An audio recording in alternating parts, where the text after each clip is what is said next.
All right, guys. So we're live. Welcome back to the Mad Makers Show. Today we have just a spectacular guest. Well, you know what? I don't even have to. I've got the paper here, the long list here of. So we have it's Mark Saunders, right? And we're gonna get to him in a few seconds. But I'm gonna read the list here of just the involvements and things that you're gonna want to know, folks out there. This is the Mad Maker Show. If by now, look, I've gotten to the point. If by now you don't get the whole, not you guys that are friends that are hanging out, folks at Mad Maker Show, we interview people that are crazy. So this is Mark Saunders' list of, so lathe, woodworking, right? We have here. Oh, this is interesting. Official piano tuner for Liberace in 1978. Roadie for the Guess Who. We also have here. Can you stop me if I miss anything? Can I stop you if you miss anything? I think you have to go all the way to the end before I can stop you. I don't really know how that works, Eli. Can I stop you if you miss it? So in a few moments we're gonna interview Mark. There's quite a bit to get to in stories, but so yeah, welcome back, JP. Although he was here last week, but he has been in and out, in and out. So, dude, what's been going on with you? I mean, what's up? Not much. Got a surgery coming up in a couple of weeks if it goes ahead. But as always, I'm drinking out of my Mancrafting mug. I'm 1/4 for the Makers International podcast. My YouTube's is JP Woodwork. I'm that close from it in 2,000 subscribers. My Instagram and Twitter is JP_Woodwork. My personal website is jp-woodwork.com. The podcast website is makersinternationalpodcast.com. Both websites are sponsored by Steve Nealon or Steve Harnell at Harnell Media. That's right. His website is harnellmedia.com. And it's good to see my travel companion once again. Darling companion. Now, so I want to mention a couple of things. So you mentioned Harnell Media. Look, if you guys, and after the fact too, for folks that come in and are checking out the show, if you're a maker, there's a place that caters to makers, opens up and makes websites for makers by makers, and that's Harnell Media. So you can go harnellmedia.com and check that out. Great pricing, and it's us, the group. We also have John Be Happy, his wax. So you can go to BeHappyWoodworking.com, I think it is, JP. We'll figure it out along the way. And this is a natural product. So we support people that do things from the ground up, makers. That's what the show is about, supporting folks that create things. Twidell also has that's Temple Boy Turnings. Temple Boom has a new game show going on. Did you guys check that out? A Maker's Mind. A Maker's Mind, yeah. Is it The Maker's Mind? No. I really should go and subscribe, shouldn't I? we have to check and see, but that's going on. Matt Haas has a couple of shows where he teaches Illustrator, and then that's Awesome Wood Things on the Awesome Wood Things channel, and he also does what's going on with YouTube, so knowledge about YouTube, how to improve channels and all that. He's also got Awesome Fun Things as well. Yeah, he does have the Awesome Fun Things, which is a great sort of secondary. He tells short stories in a very creative way, and I enjoy that a lot. So, anyways, with that said, also, if you're interested in buying any Makers t-shirts, there's a place where I'm sure Eli, and I'll go and grab the link in a minute for you. You can go to, and there's loads of Makers t-shirts all in one place where you can save yourself a hell of a lot of money on shipping. I think is it makersmedianetwork.com/shop or something like that, I believe. Yeah. If you go to makersmedianetwork.com, you'll see a place that was, for the first time ever, all makers in one spot have their shirts, and every purchase goes to, and there's a second because some folks go in and purchase a bunch of shirts from different makers. You'll see a bunch of people there, and it cuts down on shipping costs and the whole 9 yards, as opposed to going to one site and the other. So there's that, and so folks are selling their shirts through there, and it's been a good thing to occur. So with that said, I want to say hi to Mark. What's going on, dude? Hey, man, it's good to talk to you. I haven't seen you in a little while. I especially haven't seen Jamie. It's great to see you again, Jamie. Yeah, likewise. I don't know who here knows, but a couple of years ago, the maker communities, as we were talking about, pretty amazing group of people. And through Izzy Swan, Jamie and I think the Toolmasters Association actually sponsored Jamie and brought him over and to the U.S. for the Atlanta. Which show was it officially? We spent so much time doing other stuff. I can't remember what the show was. It was just the Atlanta Woodworker. Yeah, just the Atlanta Woodworking Show 2017. Yeah. And after Jamie came over and we spent the week there, or a little under a week in Atlanta, we hit the road and we spent about a week. We did a pretty quick tour. How long was it? 7 days or 6 days? Yeah. And we made it all the way from Atlanta. We did the Atlanta sightseeing, went all the way to the Keys, went to the Key West, all the way back up to St. Augustine, and Jamie actually got to watch the Blessing of the Fleet in St. Augustine, which is a pretty unique opportunity. And then we headed up and we got to visit with some great makers. We were lucky enough to stop by and see Izzy, and then back to Atlanta for an exhausting trip home. And 5 days, did we? So, yeah. So now that we got that stuff out. Not so lucky to see Eloy. Yeah, well, yeah, I guess there was that stop, wasn't there, that I just forget about. We did stop to see Eloy too. Have a trip on the Everglades. It's funny on the airboat. Yeah, it's funny because so Mark was being so cautiously polite and said, "Oh, he's working within a show format," and then he goes and does what he just did. back to the same old Mark we all know. Well, I was impressed. I was like, wow, he's quite reformed and controlled within bounds. I'm reformed. I'm quite impressed. And then all of a sudden you hit the only thing that I did was not mention you. You realize that, right? Well, that's all that matters on my end. I mean, it's my part of the trip. Yeah, we went and saw Javi. Yeah, we went and saw Javi, right? And we had a great time. We had a great time at Javi's. Eloy was kind enough to make sure that we got to do an airboat trip, which was fantastic. We tried to get Jamie to walk around in the glades off the boat, but he wouldn't do it. He wasn't having any of that. See, I think that comes down to what I've seen on TV with the giant anacondas and things like that. Yeah. But that was a great trip. And, it brings me to something that, you let in with the fact that I do woodworking and lathe turning. And the reason that this community is so important to me, and it's really cool how much they're doing and how they've gotten together and what has happened on YouTube with not only people in the community, but people outside the community in the maker space.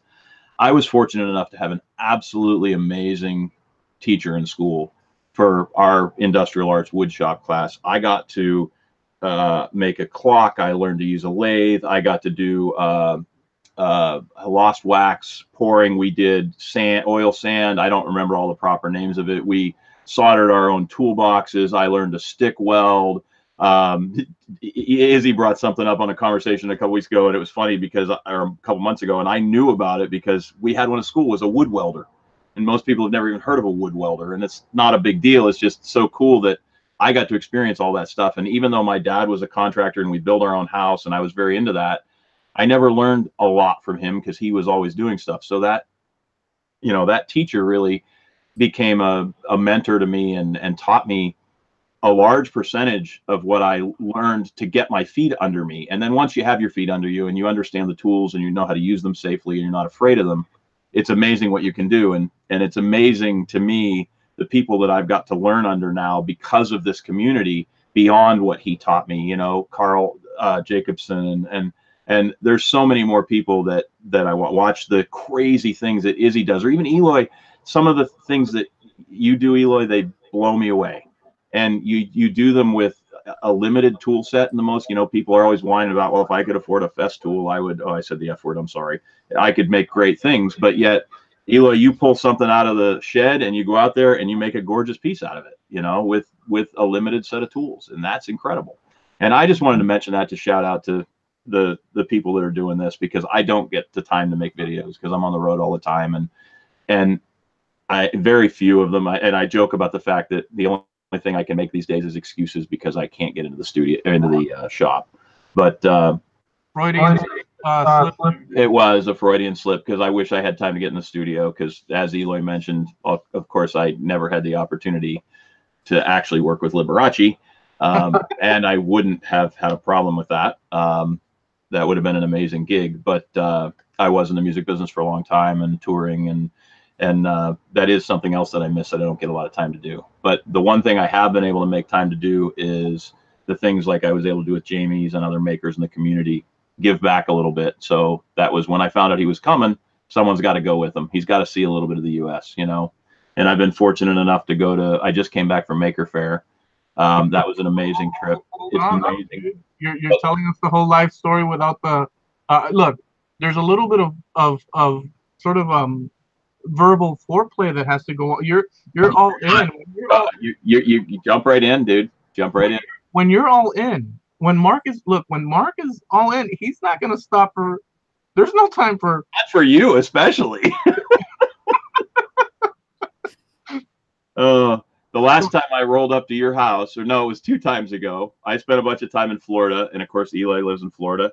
And in this mysterious location that we like to keep secret for various reasons. But I rolled up to his house, and what were you, 5 minutes from going on the air to one of them? It was a couple months ago. I don't remember what interview it was.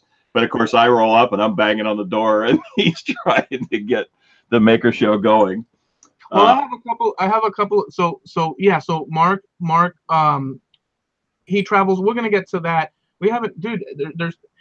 It's very difficult to get to. There's a timeline that I want to sort of kind of, but this is the Mad Show, so no, that's how it goes. Sometimes you just have to roll with the wave, the tidal wave, and see where it takes you. But I do want to say, so Mark was close by, heading in this direction, and he does a lot of work, which we don't know what he does. I have an inside job. I don't know if people have grabbed onto it as well, but I think that you are, and I don't want to say it out loud because there could be repercussions for all of us, even you guys out there in the chat, but I do believe that there might be some secret service or sort of like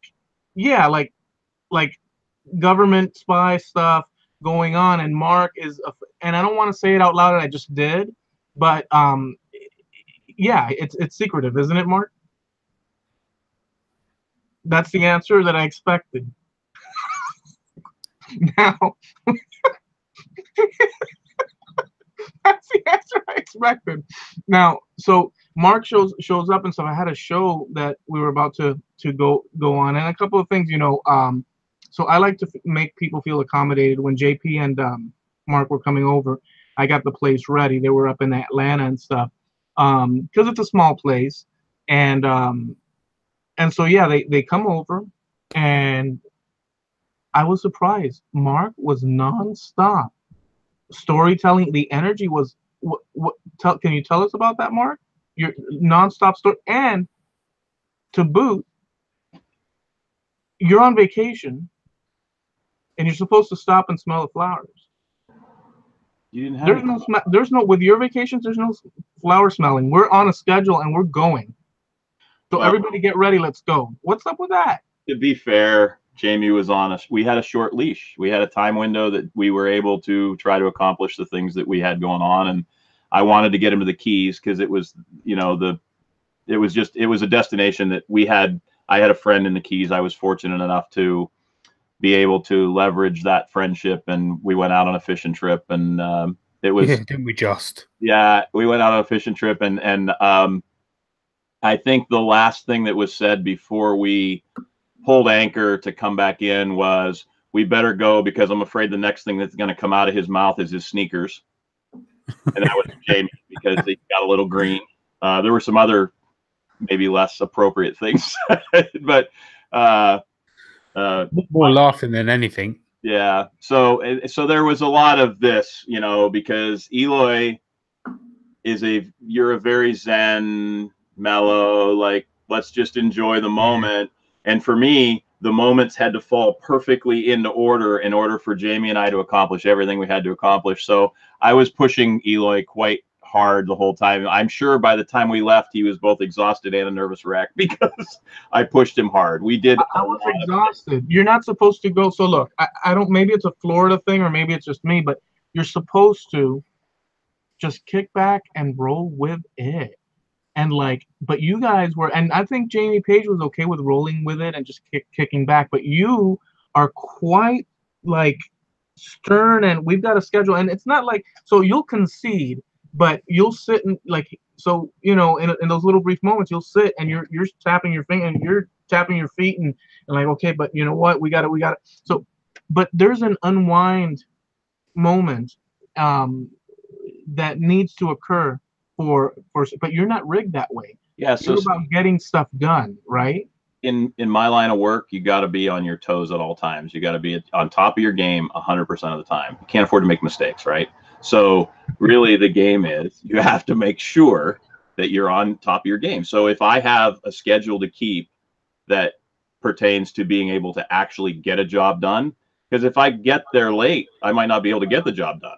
Now, when we were doing, we were going to go to the Everglades and stuff, you were prepping, because Mark also has a lot, he could boast for like a lot of equipment and just, gadgetry and stuff. I'm not going to, look, I don't want to, this is the Mad Maker show. I'm just going to say things, but I'm not going to go specific because I don't want to leave clues that might lead to other but there's a lot of gadgetry and stuff. And yet, so, I have a lot of toys. Yeah, and so we go, and so Mark is packing up the car because we're gonna go to the Everglades and stuff. And and incidentally, he wanted us to go in my car. And I said, dude, my car, you guys are, and he was a little frustrated with that. And so we took his car, and I didn't realize till later until he opened up the trunk. There's a lot of equipment and stuff, and there were some jugs in the corner with, I think I read some sort of chemical compound acid and so, just all in the corners. And I don't know. And I always ask him, well, what do you do? What do you do? And he always is sort of like ambiguous about it, and so I left it at that. But we went to the Everglades. So here's the thing: whatever it is, I think that you follow the thing about if it's out in the open, people don't question it. I think that you're like a Mission Impossible type guy, performing work. Most of my missions are impossible. I will tell you that. There's no doubt about that. Including, I might add, segue right back into the Jamie trip. The mission that we had was practically impossible. We had to make it from Atlanta all the way to the Keys to St. Augustine. And I had friends like you, so we had to make it to your place, have time to spend with you, make it to the Keys, have time to spend with them, make it to St. Augustine, have time to spend with them, and then make it up to Izzy's for the final departure before he left. So there was a pretty massive effort there just to get that done. And if anything falls into a Mission Impossible, that was it, but we got it done. Well, there was one instance what we both didn't get to do was sunset, wasn't it? Yeah. Which you got to see it, but I was obviously getting the tattoo done. Yeah. So we did do it, but you saw pictures. I took pictures of it. So, yeah. So Jamie got a tattoo on the farthest point south. You said it right. In the US. Tattoo.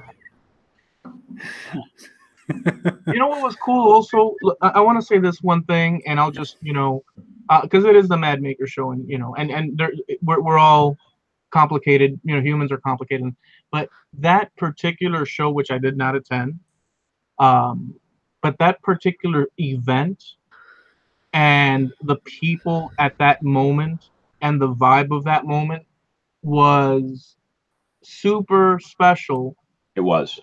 Because of so many different factors. The fact that I met you guys coming down, I met Javi for the first time, which lives 8 miles away. He came here and stuff. But apart from my portion of it, meeting you guys, which, I could go on. I even have footage and episodes in my, on my channel here of our encounter. And you can actually, if you guys never saw it, you can go back and check it out. One of them is called The British Are Coming. Right, and that's Jamie Page and Mark Saunders coming through the door, and all of us getting together. Javi there, we go eat. Then there's another episode where we do the Everglades thing, and then a third episode, goodbyes or something like that. So we made it a special thing. But beyond my bit of it, there was something special of everybody, a lot of people meeting for the first time up in Atlanta. Chad, because Chad did a lot of work to sort of like cheer it on and many other things. And Joel Crawford had that barbecue thing, and you guys wished me a happy birthday because it was around the time of my birthday. There was a lot of that. Can you speak to that, both of you? Well, I mean, I think that it was probably a more profound experience for Jamie than me, so I should probably let him talk a little bit about what it was like to walk into that group of people as an outsider, so to speak, very inside as far as participating in the community from overseas. But I have been fortunate enough to attend a lot of events in a lot of different communities, and prior to that, so I knew a lot of the people there actually. And before, Jamie, you take off, I will tell you that I'm absolutely impressed and appreciate how many of even the really big makers that have 1 million subscribers now, even one of them, they even 4 or 5 events ago, when I had only been to a couple events, remembered my name. And being that I'm not as inside as all of you guys because I'm not making videos, that's pretty profound to me, because I know how hard it is. I'm around people a lot, and trying to keep track of who's who. And the second time I saw Jimmy DiResta, the first time was for 2 minutes. The second time I saw him, he put his hand out and said, "Hi, Mark," and shook my hand. That was profound to me. Could he have like some sort of bulletin board and with people's pictures and their names? Because that's incredible. Somehow he did it. It was amazing. Bob Claggett, I met him for 2 minutes once, and then never really I saw him in a few other events. He was in groups of people where we were talking, and he came over and said, "You're Mark, aren't you?" I mean, that to me is cool, because it's amazing to me that people with the kind of followers that they have and the number of people that interact with them. But when you get inside of the maker group itself, they really do. They know and they pay attention and they care, or they wouldn't know your name, right? Because there's no reason. There's no reason for them to know my name, right? I'm not making videos. I'm not participating in that side of the community. So I think from a standpoint of the Atlanta event, I think Jamie should really speak to that.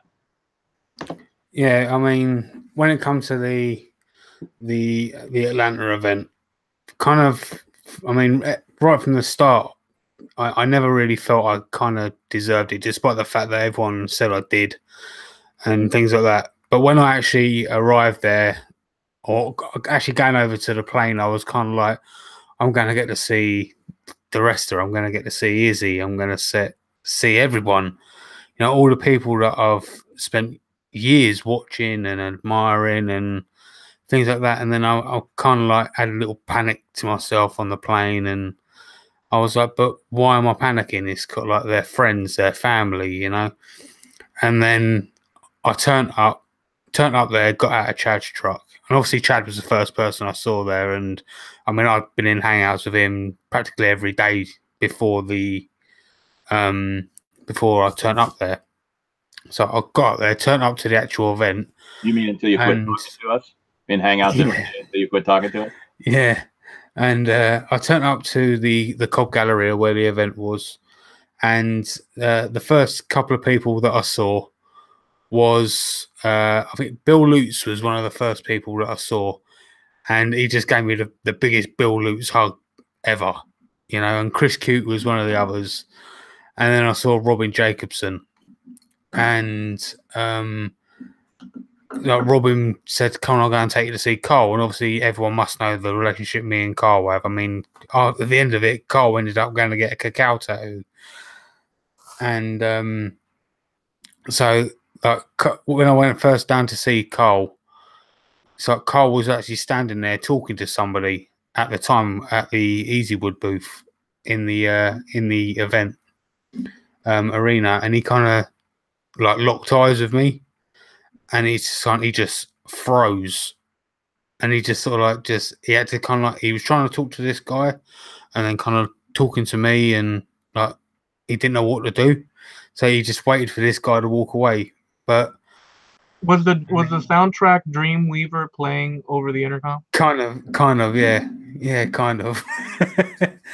But and then you kind of walk around, and then all of a sudden, in the hotel lobby, you see like DiResta and Jacko walk in, right? and then you see everyone just go around the resta. Yeah, and you kind of feel like not like you feel sorry for the guy because, well, I suppose you do in a way because no one really wants 1,000 people all of a sudden surrounding you. Sort of let me breathe, But it's got to be kind of good to have that kind of popularity as well to a certain degree. But it's kind of like, no, I'm just gonna let him breathe and all that. But it's sort of like, oh hell, it's the wrestler over there. Do you know what I mean? But then you go up to him and it's sort of like, I'd spoke to him a couple of times in a hangout over the years. Yeah, I'll go and talk to him, and he knew who I was. He knew me. He didn't know me by my channel. He knew me by my first name. And he called me. Not only did he call me by my first name, but he called me his. What was it he called me? He called me by his. I think it was his brother from across the pond or something like that. And it's kind of like, well, that's exactly what this is. It's sort of like I had no reason to feel uncomfortable in any means, because that's exactly what we are. We're a family. And that's what I've said it all along. We're a family. We're dysfunctional at times, but we're a family. Do you know? Jimmy is probably by far, I think a lot of people consider him kind of the godfather, and I'm sure he gets talked about all the time. But the one thing is the absolute sincerity and graciousness with which he handles that crowd and the people and the fame of sorts. It's amazing. It's really, really amazing. And I've worked around a lot of people with varying degrees of fame, and I've worked for a lot of regional artists with not even near the fan base that Jimmy has, and just not all of them. Obviously, there's a lot of great people and everything, but to watch how graceful he is compared to how many people are in that scenario, it's really amazing. I'll just give everybody a prime example of what Jimmy's like. Now, this is before Maker Central 2019 was ever announced. No one knew that it was going to happen either. So Maker Central 2018 was happening in May, just gone. The wrestler turns up right at the start of the event. He goes over and stands in one place. He is there right from the start, right to the end of the show. Does not move. He has a stool next to him and he's got a drink on it. And he's there right from the start, right to the end, signing autographs. And there is queues for miles. Claggett was exactly the same. And there was a few other people, like Alex Steele, he was another one. People were asking for autographs. Now, I weren't really paying much attention to Alex Steele. I looked at Claggett a few times, but the rest just did not move. All these intense, and that was both days. All these intense across the room stares. It's just However, I have got one gripe about the wrestler. He ate my birthday cake. What happened? And they brought out a birthday cake for me at Maker Central, and Jimmy was standing there talking to someone. It was a big chocolate cake with strawberries and cream and all that lot. And Jimmy turned around and says, I'm just gonna have some of his chocolate cake. He took the fork out of my hand and just went So yeah. I think there's a picture somewhere of me. Actually, there's a couple of pictures. There's one of me, Richard Marty from Wood Seats or something. I forget what his channel's name is, and Jimmy. And I think there's one of me, Jimmy, and Steve Twidell as well. Well, let me ask, since we have both of you here now, so this is the same. Well, it's not going to be the same, but to both of you, as you can answer it, during that trip, because it was a very special trip. It was kind of like, to me, it was a special trip, and that whole time was a special thing. So my question is this: so, what things were like very impressive or that burned into your mind, JP, from that trip? Just moments, you could give us one or two that were very sort of meaningful in retrospect and all that. And the same for you, Mark. We could start with Mark and then go to JP, or vice versa, however you guys want. So for me, I'm going to add to Jamie's question because I'd be interested to know what the standout thing was at the event itself. But I'd also be interested to know what the standout thing was in our trip. We did a lot. It was very rushed. It was very stressed, but we didn't have a lot of time, so we wanted to squeeze a bunch in. So I'd be interested in that. For me, honestly, and this is funny, but Jamie and I haven't talked very much since that trip. I do I had a lot of stress in my world, and he had a lot of stress in his world.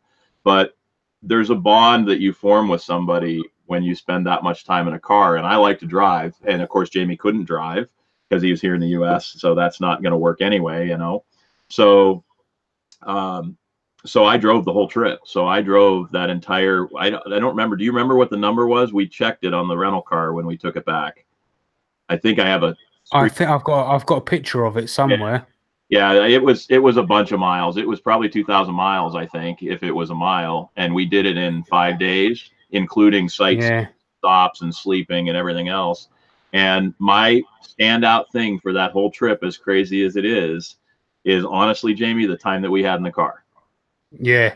You know, we had fun. It's a lot of hours, and and this is two guys who I didn't know Jamie other than some hangouts and stuff. We didn't really know each other, and we spent, 6 days in a car, sleeping in the car and for election, just go to where you got to go and do what you got to do and get it done and get out.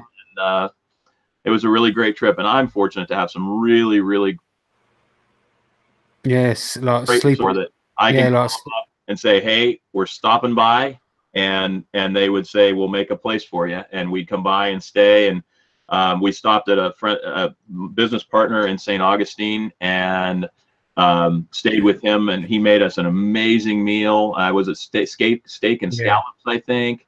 It was tuna steak, wasn't it? Yeah, and tuna. That's right, we had tuna, and then my friend who had the place in the Keys who let us stay. So for me, the standout the whole trip, but really the time in the car, which is crazy because that's the least exciting or the least for everybody else. There's no way to relate to the time, but we were singing songs and finding music that we had a lot in common there. So it was really, that was the standout thing for me. Nice. Yeah. Before we go to JP, welcome on board, Doc. What's going on, buddy? How you going, Doc? What's up, Mark? How you doing, dude? Good to see you. I'm glad you could get around to joining us. I mean, Yeah, we had some domestic issues, and not me and my wife, me and my youngest son had some domestic issues. We worked it out. Those are the things that that's Dad's job to work those out one way or another, right? Yeah, Mom was at spin class, so she's now just got home and is upstairs and is none the wiser of the literal storm that I dealt with. But he's this show. All is well. Nice. I'm like Kevin Bacon in Animal House. Remain calm. All is well. Well, I'm glad you made it in. Great stuff. Good to see you. I am here to play the violin as this ship sinks now, sir. So, JP, what was your memorable moment? I mean, there was a few, like Mark says. Definitely staying in the car, like staying overnight in a truck stop, for example, like sleeping in a truck. That's something I've never done before. It's little things like that. Do you know what I mean? I mean, it's going to sound weird to an American. You probably think, "Oh, hello," but traveling down them sorts of roads, like roads as wide as like 5 or 6 cars. Like, but not UK cars. American cars. It's sort of like 2 of our cars is as wide as 1 of your cars. Do you know? Thank goodness. Can you imagine both of us in one of your cars for that long? God, that's ridiculous. Well, yeah, I could if you busted out the front window and you stuck your feet out the front window. What else? Then I'm also going back to Cole Jacobson. I stuck one of his stickers in every single truck stop and car park and everything on from Atlanta all the way down to Key West. That's when Carl's channel went viral, by the way. Right Yeah, after. it did. Yep. He only had about 10,000 subscribers until I started posting all them pictures. Everywhere on the planet too. Now he's on about 210,000. So I'll mention one thing. I'll step into that and say that, just to clarify, because there was only one driver in the car, I drive a lot for work and for pleasure, and if I get to the point where I have to stop, I'm going to stop. So I pretty much said to him, dude, I got to stop. We've been pushing too hard and I can't drive anymore. So we found the next rest area, pulled in, and that was where we spent, I don't know, it wasn't a whole night, but it was probably 4 or 5 hours. Yeah. So, Yeah. So good. I can remember down at Key West, I was wearing my Jackman shirt. And I believe it. I'm not entirely sure if the guy was homeless or he just looked a mess. But the guy basically stopped me in my tracks, pointed at my shirt, laughed at me, and just says, "Ha, Jackman works," and carried on walking. yeah. That's great. Yeah. All right. So if you have something, I want to get to some mark timelines here, but go ahead to wrap it up. I'll tell you the one more. There was the time, I think it was Walmart, wasn't it, when we had to try and get that battery pack. Was it the converter? Oh, I needed a convert. Yeah. So when I left, I screwed up and left because I have to have work stuff with me and whatever. So I had to pick up oh yeah, that was right. Yeah. I forgot about that actually. I had to stop at a Walmart to pick up an inverter so I could plug my laptop in. And on the way there, we happened to find out we weren't too far from someone else. And is that where you're going to? Yeah. Go ahead, you tell it. Yeah, well, basically that was basically it. We needed to get one. Yeah, we basically needed to get one. It was like the shops were closing up. Oh, and the Walmart we went to, it was South Atlanta, and it was kind of scary. It was actually there's broken glass everywhere. There was trash and broken bottles and everything, and we went in there. But what you missed about that part, maybe you forgot, Jamie, was that we happened to get word that there was some other makers in the area, and we ended up driving past on the way to the Walmart and then stopping to eat with them, Robin and Carl. Yeah, Robin and Carl, yeah. So we walked into the restaurant and there's Robin and Carl. So that was kind of crazy because they were also on their way south, and we had been communicating with them. We knew we were kind of on the same track, but the whole thing, the path crossing, what are the chances? And that's how the cacao tattoo come about. It was actually Carl's idea, believe it or not. It was. I didn't think he'd go through with it. Carl basically dared me to do it, and I said, "Don't tempt me, because I'll do it." Yep. He wasn't a tattoo guy at that point. He had no tattoos, none.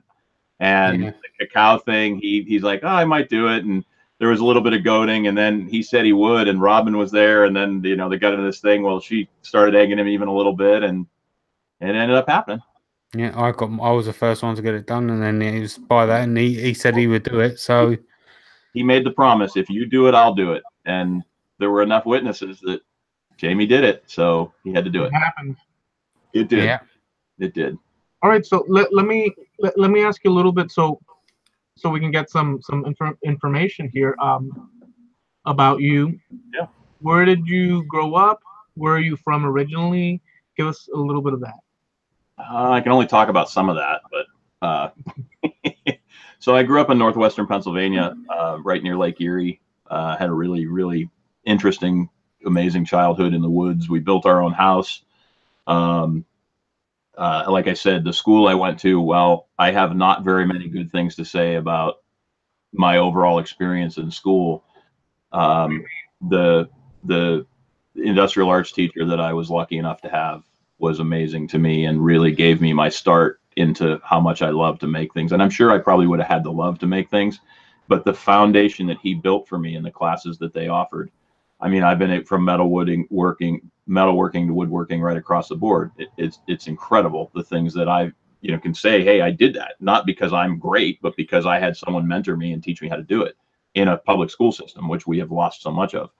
But my dad, I also spent a lot of time fishing and hunting. My dad is from Canada, and we had a cottage up there. We spent a lot of time up there.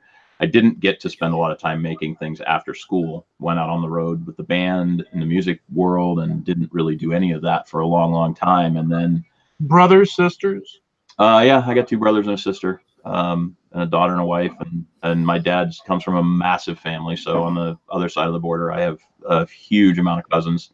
How big was the area? Where was it rural? Was it Pretty rural where I grew up. It's a pretty small town. I think the town is probably only a couple thousand people, and the school is a county school, so it's a pretty small. So I think my graduating class, I think we had 110 people or something like that, and I think 80 or 90 of them graduated. So a pretty small group of people. I think that's it. It's under 150.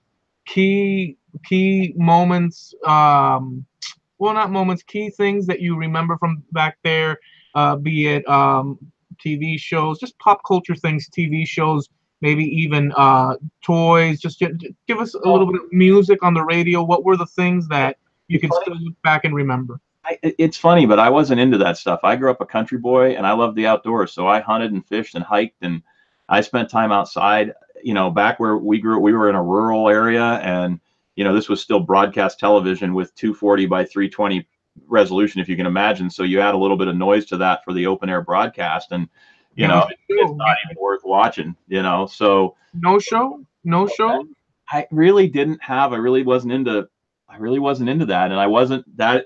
I love music, but I loved old music. I loved it's crazy, but Nat King Cole and Anne Murray and John Denver and stuff that my parents listened to, because the radio wasn't that great back then, and I listened to a lot of old stuff, and I listened to some new stuff. I didn't even really like rock and roll, which is crazy, because I got into that because just by accident one day, a couple of songs that, if you want the turning points of the music thing, was 2 songs I heard was Ballroom Blitz back to back with Tom Sawyer, Rush, and Sweet and Rush, and that was it. And I got into music, and where did you hear that? Camp Boy Scouts. They used to listen to the guys that were in my scout troop used to listen to Sabbath and Priest and a bunch of stuff that I really wasn't into at all. And then one day on one of their, this is back in the boombox cassette era, and they had a back-to-back. They had Ballroom Blitz and Tom Sawyer, and that kind of woke my rock and roll world up. I literally sat up and go play it, because I could just ignore it. Play that back. What was that? And they played it again. That was Rush awakening that inner part of your Canadianism. That's exactly that was laying dormant. You heard some Rush prog rock. You heard Geddy Lee, and you were like, "Oh my goodness!" That was your epiphany moment. I've been fortunate enough to be friends with their sound man, and I've seen them a bunch of times live from the board, which is always the best seat in the house, And very lucky. How far? We're gonna get into that, but how far was like the nearest, say, movie theater, grocery store, just from where you were? Was it just a town where it was like a little corner? We didn't have a we had a grocery store and everything, but there was no theater. And I think the closest theater would have been close to where I grew up when I was little, which would have been about 12 or 14 miles away. And then there's another one about 18 miles away. But, it's rural, and the town, the city of Erie isn't a real big city anyway. Back then, I think 100,000, a little under 100,000 people probably. It's shrunk some now just because it's the Rust Belt and blue collar is down, but it's very much a small place, but nothing is that far away. It's different than, when you live in the city and something's 10 miles away, it's an hour away. You could go all the way across the county, which is 60 miles. You can do that in under an hour if you hit the highway, and even on the back roads, you probably do it in an hour 20. So nothing's really that far. Did you ever get in trouble? Is there any memory of you being a bad boy and doing something you weren't supposed to, and getting busted, or that you got away with and didn't get busted? So I have a funny story about getting busted for something I didn't do. The unfortunate, and this is going to sound ridiculous, but I really very much fall into the epitome of the whole Boy Scout thing. I really was really into the outdoors and hiking and fishing, and I didn't care about beer, and I didn't care much about girls at the time. I had a girlfriend for a little while when I was 17 and 18 and, junior, senior, but she was from out of town, which was perfect because she didn't distract me from the things I really, when I wanted to hike or fish or camp or whatever. And I could just pick and choose when I went and saw her. But from a standpoint of we grew up right on one of the best trout streams in the U.S. For steelhead. And there was an old bridge that they've recently replaced, and after big storms, the bottom of the creek bed would change all the time. And at one point, I think I was probably 16, it had dug out really deep right under the bridge. And it's probably 40, 45 feet or something from the top arch. It's one of those arch bridges, you know. So it might even have been 50 feet from there to the water. But you had to jump over about 6 feet of concrete to get over the bridge if you climbed up. And kids would jump off of it once in a while. Well, I got grounded for, I don't know, forever. And my parents, because I was the Boy Scout. I really didn't. My brothers and sisters, that's a whole different story. But I didn't party. I like to hunt and fish and camp. So those were the things I did, you know. And I got in trouble for jumping off the bridge. I didn't jump off the bridge. Never in my whole life. I never did. I just didn't care about that. It wasn't exciting to me. So I never did it. But yeah, my dad insisted that he saw me. Absolutely 100%. I saw you. And I'm like, Dad, whatever. I don't know what to tell you, but I didn't do it. And, you know, and, you know, once you're at that age, especially when you're a country kid, you know, if you're going to you take your medicine, whatever, right, wrong, or otherwise, there's no point arguing it. Once they decided that I did it, I did it. There's no higher court you can go and, no, there's no appeals. There's no appeals process for parenting, as Doc may be able to confirm.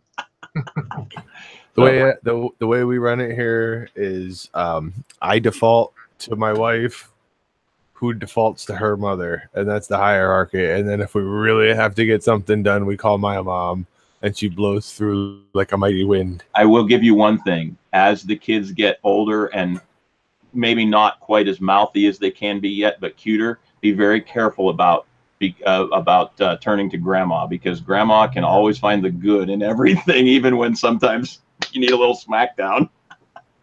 Oh yeah, no, I'm still the judge, jury, and executioner as far as that goes. No, I'm talking about other stuff. Yeah, no, I know. I sit in the disciplinarian's office here. Yep, no question. You got to do it though, right? If you're doing it right, maybe you don't have to.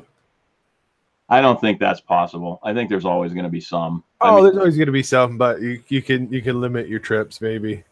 Yeah. We're not there yet. So I one thing I do with the parenting thing is I try not to talk a big game, because there's always something right around the bend to kick you in the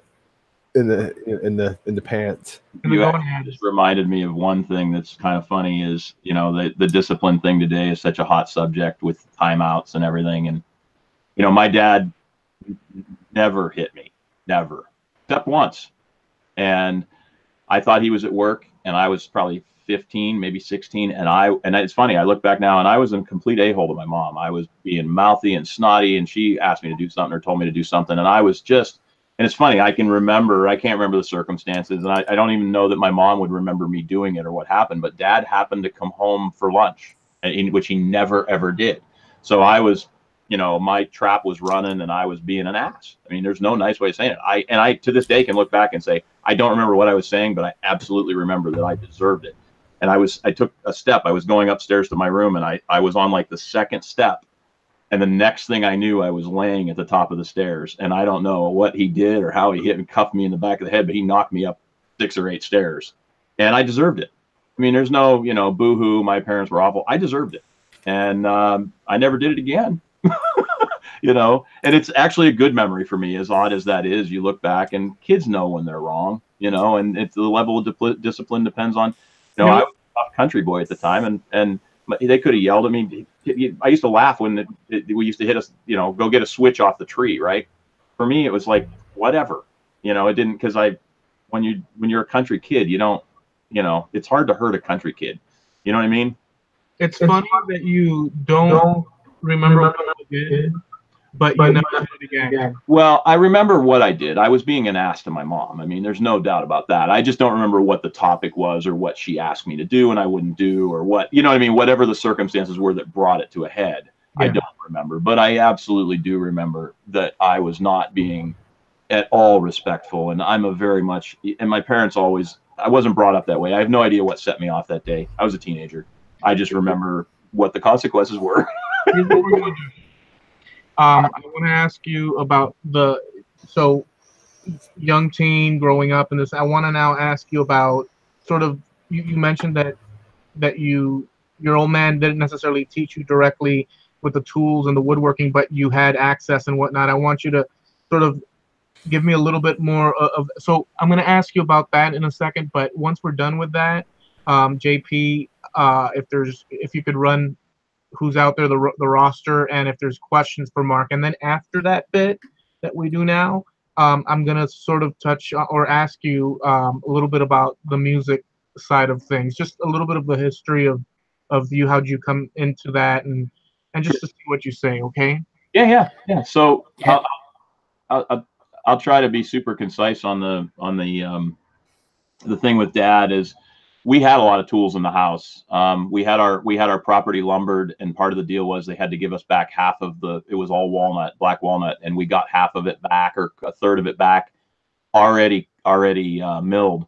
So it was still rough cut, but we had, I don't really know, it was thousands of board feet. Unfortunately, longer, not really for this topic, but we lost our house to a flood. And an interesting thing about it was that wood was all in the basement, and it was underwater for, I don't know, a couple of weeks. And then when it came out, and when everything, of course, has to dry, it's amazing how much movement there is in wood, because the boards look like pretzels. And had I known today some of the things I could have, you look at Kyle Toth and some other people that make amazing things, might have been neat to have some of that stuff. But back then I didn't know any better, and it all just looked ruined to us, and we didn't have anywhere to put it anyway. But from a standpoint of having access to the tools, I always did. I go back to high school for the basis. Dad never got in my way. I was a pretty mature kid at 12 or 13. I was already cutting wood for the house. We burned wood to heat our house. It was a big house. We built it ourselves. Wasn't finished. So, the insulation wasn't perfect and everything. So we heated 5,400 square feet primarily with wood. So I cut wood every day after school in the wintertime. At least one day of the weekend, we cut and hauled wood, So I was never restricted from anything. So we had a table saw down in the basement. We had a radial arm saw. Some other things, and I could use whatever I wanted. I didn't that much because as a teenager, I had access to the school stuff, and our school shop was spectacular. And I was allowed, I could stay as long as the teacher was around. I could stay after school. I always went in the study halls and used that stuff. Interestingly enough, my father is the one who brought me into this community. And I don't really totally know how it happened, if it was because I was commenting on YouTube videos or whatever, but about 6 or 7 years ago, when things really started to upswing here, my dad got sick. And he went to the hospital, and he's not a good patient. In fact, he could probably be one of the worst patients on the planet. And on top of that, there's some challenges in hospital care today. And because I work a lot on a computer when I'm not out on the road doing jobs, I could sit there in the hospital with him and basically be his advocate, keep him from being stupid. So I spent 7 months in the hospital and then in a home until he got better. And he did, and he's out, and that's all wonderful. But that interesting thing is really kind of the culmination of all of this. That's what brought me into this community, because it was the DeRestas and even Woodworking for Mere Mortals, Steve and Carmichael, and at the time, I mean, there were so many, even Jay, there were so many people, and they were doing very different things. Like Jay was doing SketchUp videos back then, not even anything close to what he does today. A lot of his stuff was that. But I spent 24 hours a day, 7 days a week for almost 7 months. And I would come home maybe once a week just to shower and, whatever, because every time I left, something bad would happen. Someone would make a mistake, something stupid would happen. So, the first time I met Jimmy, it was kind of cool. It was like, this is a really surreal thing, because those people, without knowing it, got me through that. And while they got me through that, they woke me up again, because I had been on the road. I had been doing the music thing. When you're on the road in a tour bus or on a van, or just working a stage, even if you're working local clubs, you got to be into work at noon or 1 o'clock, and you're not done till 3 or 4 in the morning. You don't get a lot of time extra to go sit in a shop and do anything. Your weekends are shot, your weekdays are shot. So that experience and all of that time, I probably watched every maker video that has ever been made in that 7 months, just for the people that are in this community that were already making videos. And then at some point, one of them, I still to this day don't know who, invited me into one of the YouTube groups that was kind of the hub of all of this at the time. And there's since been some divesting, and groups always come and go, and family squabbles and other things, just because they grew so big that there's now a number of places. But at that time there was kind of one, and it was hard to get into. And I didn't. There was one. Yeah, and everybody. Yeah. And I didn't ask to get into it. One day, sitting in the hospital, I got an invite.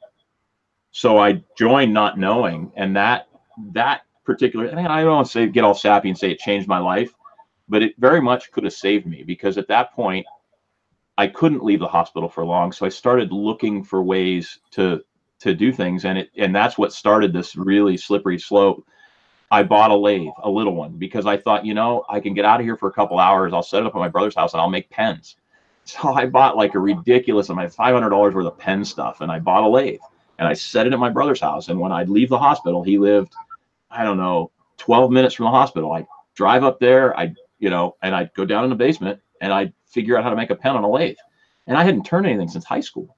And it just kind of, and that just snowballed into, now I have 4 lathes and I have half the tools on the planet in the basement. So bad that my brother, we had to rearrange and remodel the shop because we can't work, because every tool is on wheels and you don't even have room to use them. So we had to start over again. And I owe that to this community for sure, because I was not doing that.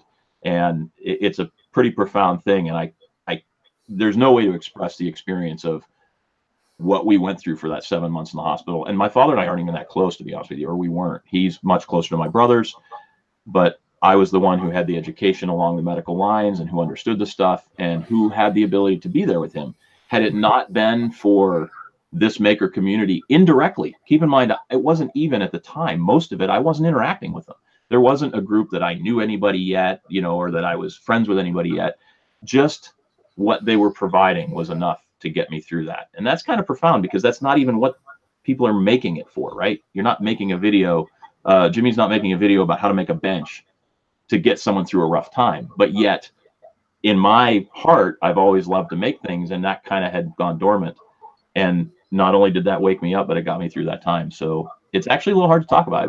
It's a pretty intense emotion for me. So that's kind of how I got back into this group and these people. And that's why I really make a lot of effort to go, even though I'm not, I'm kind of there. Everybody, what's your channel? What's your video? And I just haven't gotten to that point, because I'm still, with work and with travel, I'm still that busy, but I can make the time to go to like Maker Faire. I was able to go to Maker Faire in New York this year again for the second time.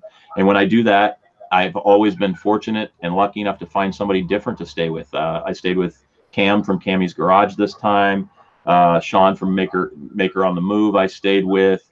I made friends with a bunch of guys that aren't even active anymore, and Mike, and just a whole bunch of people that I've become, more than acquaintances, less than best friends, because we don't see each other very often, but I look forward to seeing them and hanging out with them. And it's a really, really cool experience. Yeah. Can you lower your mic? Speaker? Are you getting echo from me? Yeah, I'm getting echo for some reason now.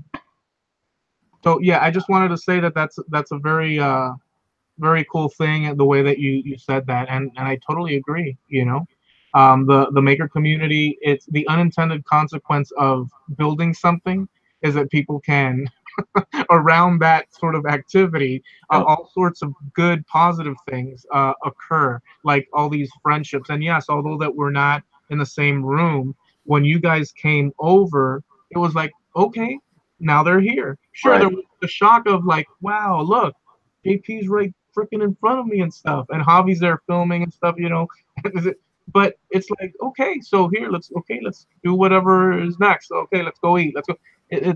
It's funny how this video stuff allows us to see. I mean, because humans, we see psychologically, we can infer a lot from interactions such as these about who a person is. Because what comes out, and there's no denying what a person, where their heart, their minds, and souls are at. So, yeah. Awesome explanation. Let's go over to JP to do his bit. Right, just double check I'm not muted. Right, okay, let's go and have a look at the chat. Right, Katie Dotson's out there, Patrick's Workshop, Mike Doc's out there as well as on the panel. Jim Bashir's, John from Be Happy, Frankie CNC, Temple Boom Turning, Bob Lee's Workshop, Katie Dotson, Snow Crusher. Frankie CNCs again. Steve Harnell. Steve Tydell under a Maker's Mind. He's out there. Tom Spillane. Jim Dockrell. Awesome Wood Things, which is Matt Huss. David Birch. Javi's out there. Once Upon a Bow Boutique is out there. That's it for the time being. Right, I've got a couple of questions. First couple comes from Mike and Mike. First one is Mac or PC? So it's odd that I'm in the music and I am a PC guy. And if anybody doubts that a PC can be used in music, obviously in making, we use just about anything, but I refer you to Alan Parsons. Have a conversation with him. Look at the things that he's produced, and he is a PC guy and has been a diehard PC guy for a long time. So I'm a PC guy.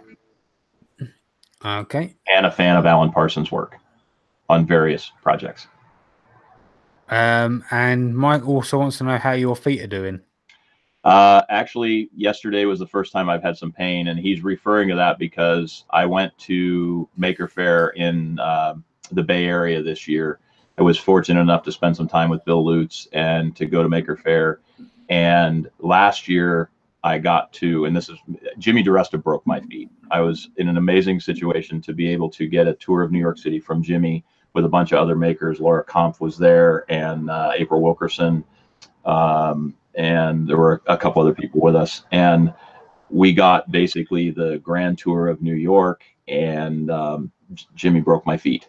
So I've been struggling for a year, very hard to walk, and I just got some shots and some treatment and been doing some things right before New York. So New York was the first test that I've had since doing all of that, and they're doing good. I had a little bit of pain a couple of days ago because I think I pushed a little bit much as I got back, but I've been being careful and doing the things I'm supposed to do, and I appreciate that, Mike, because that was rough. I was definitely hurting, and I think I'm hopefully over it. I mean, you know, we're not getting any younger, but yeah, San Francisco was rough for me, and New York was okay. I don't know why I picture your feet. You know, in the cartoons when the foot gets hit with an anvil and it becomes a flattened pancake. I don't know why I was picturing that as you were saying the story. Yeah, well, they felt like they were getting hit with an anvil every step I took, so that's kind of how bad it was.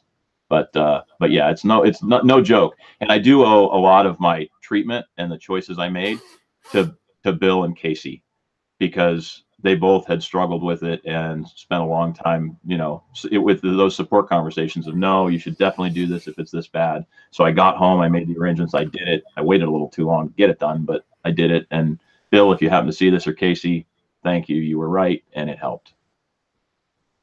Okay.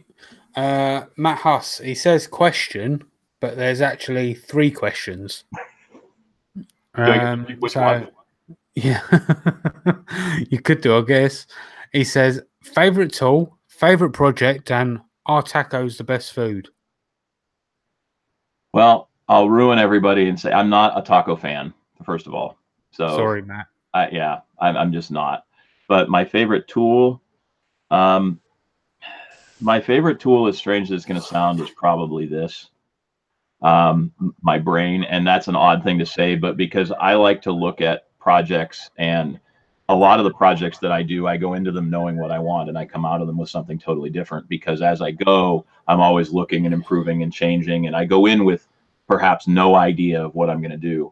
I try to be the SketchUp guy. I try to draw things up. I try to figure out exactly how things are going to go and what I'm going to make. And the interesting tool that leads you to that is the lathe. You know, you always joke about the fact that you take this thing, and somewhere I've got some pictures, you just take a piece of wood, like this thing I made when my father was in the hospital, right? It's just this little tiny, super thin, you can almost see through it, thing that I made when my dad was in the hospital on the lathe, because it was quick, and I had this scrap piece of maple that was already round that I could put in the chuck. And I put it in the chuck with absolutely no idea what I was doing. And I just started putting the chisel to it. You know, I grabbed the bowl gouge, I think, and kind of rounded it, hollowed it out. And then I just started working a skew, and that's where I ended up. So I don't know. I don't know from a tool standpoint, you know, if there's a favorite tool. I think really it's going into all the tools and just whatever it is that I have that I want to do and letting this thing do the work. I'm not a planner anymore with that stuff. I try to be, and as I work, I get, no, that's going to be better this way. And you start changing things. So, but I do love the lathe because it's quick and easy and I can actually finish projects on it. The other tools are all great, but let me just interject real quick. I've been getting some messages, like severely right now from people mentioning you on other sites, and they've been saying that your voice, there's something something about it. Yeah, can you? Yeah. You mean like I should be on the radio or something like that?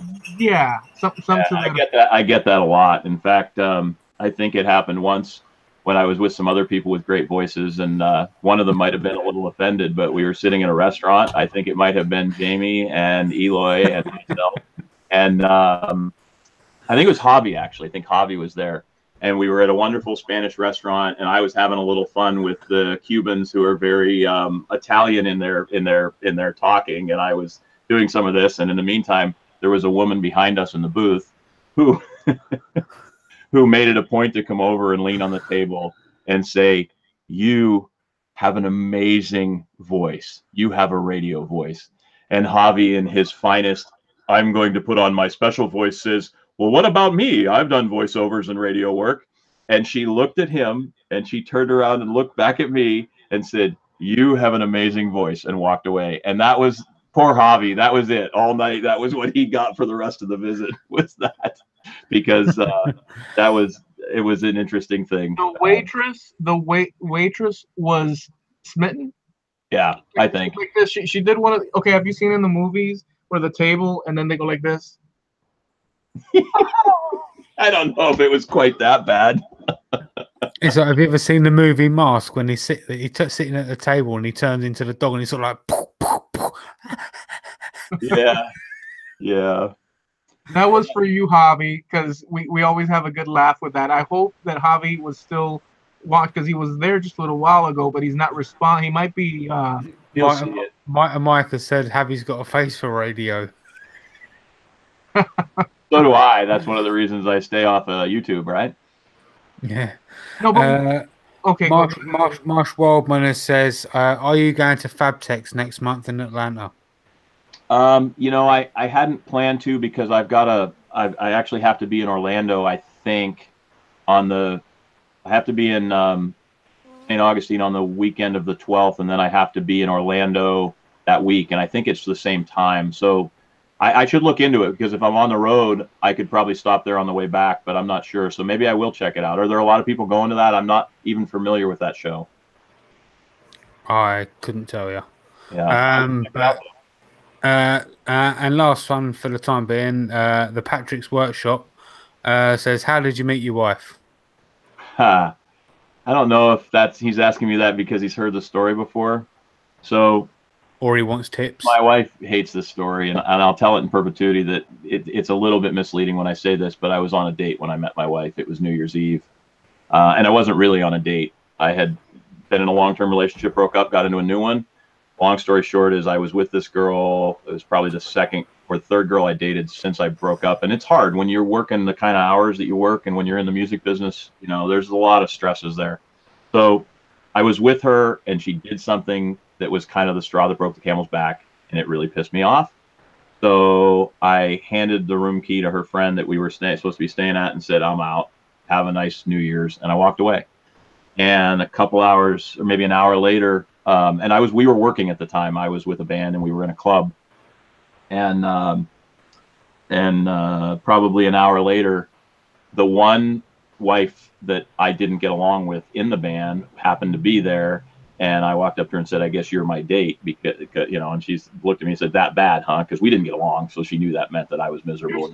You're such a devil dog, you. Yeah, no, wait. So then a few minutes later, this girl comes in and comes up to her and starts talking to her, and I never met her, and she walked away, and I'm like, "Oh, she's cute. Who's that?" Don't bother. She's not interested. She's been through a bunch of bad relationships. I said, "So have I. I just want to dance and have fun. It's New Year's, and I'm miserable, and I'm pissed." So anyway, we hung out all night long and danced. I used to love to dance. Not so much anymore, but we danced and hung out all night and parted ways. I just said to her, I said, look, we're because New Year's fell on like a Thursday, so nobody plays on New Year's night, right? So we were going to play again on Saturday.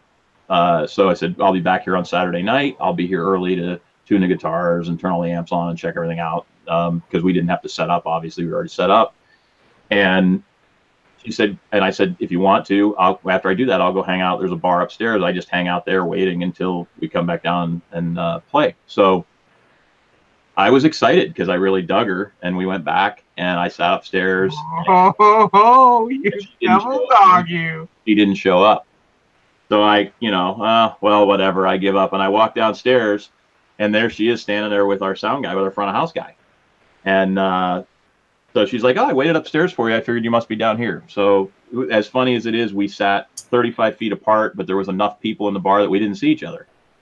And from that night on, we were pretty much inseparable. My best friend and the lead singer in the band, who's one of my best friends in the world, and the guy who ended up being my best man at my wedding, both said that night on our second, not even a real date, you're going to marry that girl. Yeah, whatever. And 2 weeks later, she proposed to me. I spent 2 hours telling her all the reasons why she absolutely did not want to marry this guy. And she said, and your point is. So we got married. And there you go. And there you have it. So it's a kind of it's truly a love at first sight. I mean, she tolerates my travel. I don't know how I got so lucky. I mean, my favorite thing in the whole world is the fact that I can I can travel for work. I can go and see you guys somewhere. I can take an extra couple of days to take JP down to the Keys or stop in and see Eloy. And there's no way to express how lucky I am. Well, you know what? Maker Central's coming up, so I can repay the favor. Yeah, well, I may well be able to get over there. The hard part about Maker Central is my wife loves and wants to go back to Europe. And if she's not in a position because of work to do it, it's hard for me to go without being able to say, come on, come with me, and we'll go travel a little bit. So I've even some of the conferences that are overseas for me that I could speak at or whatever, I've really kind of got away from it. A lot of makers that I've spoke to have said I can't really come without the wife because the wife has always wanted to go there. Yeah, that's exactly right. And she wouldn't care, but I would. It would bother me, Yeah. She said that it wouldn't bother her, but it deep down it would. She's over that. We're pretty independent, but it would bother me enough that might bother her. I think she'd let me go. She'd probably be excited for me, but I don't know, Jamie, but I do want to get over there. We will make it happen one of these days. 5 stars for the romantic Mark Saunders, Secret Service agent. I've actually got a question for Eloy with regards to. I've actually got a question for Eloy with regards to mine and Mark's trip. Yeah. Did you manage to find all the stickers that me and Mark planted over your house? No, but Mark did tell me that there was one behind or you did. Somebody told me there was one behind a cymbal, and I found that one. There was one under the snare drum. There was one that's still here. Is it still here? They're still all over the place. I put one between his hi-hats, right? I took the top hi-hat off and put it between his hi-hats because Eloy had a drum set in his studio/office. There was one on the back of his lamp that he has there, and he pulled it down and he goes, I can't see it. He goes, where is it? And it was right there on his lamp. Yeah, I don't see where. Oh, hold on. Is it still on there? What the heck happened to it? Oh, there it is. Look, here. Yep, there it is. There it is. Right see, there's there. Carl stickers. I think we put about 14 or 15 around your house. So. Yep. On top of door frames, inside cupboards, behind handheld mirrors, coffee makers, welders. And they remain there. And on my car. Oh, actually, it's funny because you went out and put one on my car, the back of the car, and you had left the gate open, and Vigo had walked out. The dog, yeah. And that was a whole thing. You saw me frantically on my bike, up and down, savagely. With a flat tire. with a flat tire, desperately searching out and- to see if I And can find. who saved the day? Mission Impossible. Oh, so now he likes the reference to Mission Impossible. So yeah, so Mark calmly, I'm biking and Jamie Page is hustling. He's like going like trying to find it. He's probably thinking in his mind, crap, I came to America, lost Eloy's dog. Which incidentally nearly burnt down Atlanta. nearly burned to actually that's another thing we have to mention, but to sort of just wrap this little part of the story, we're both looking and I'm hauling ass sweating and Mark Saunders is just walking casually as if the universe has given him secrets to unveil. And he walks down a couple of blocks and he says, yeah, he's over here. But he doesn't say it like, hey, Eloy, stop. You can relax. He's over here. He says, yeah, he's over here. Like there's no emotional shifting. Oh, we found him. Don't worry about it. Come on, let's go. Well, again, back to that, my line of work and what you need to do and what you need not to do. Number one is you always keep your head about you because you have a job to do, and that's all, right? Number two is if you want to find somebody or find the right solution to a problem, you have to get inside of the head of the person that you're solving it for. So I got inside of Vigo's head and said, what is it that he would be doing right now? And what was it I told you I thought he would be doing?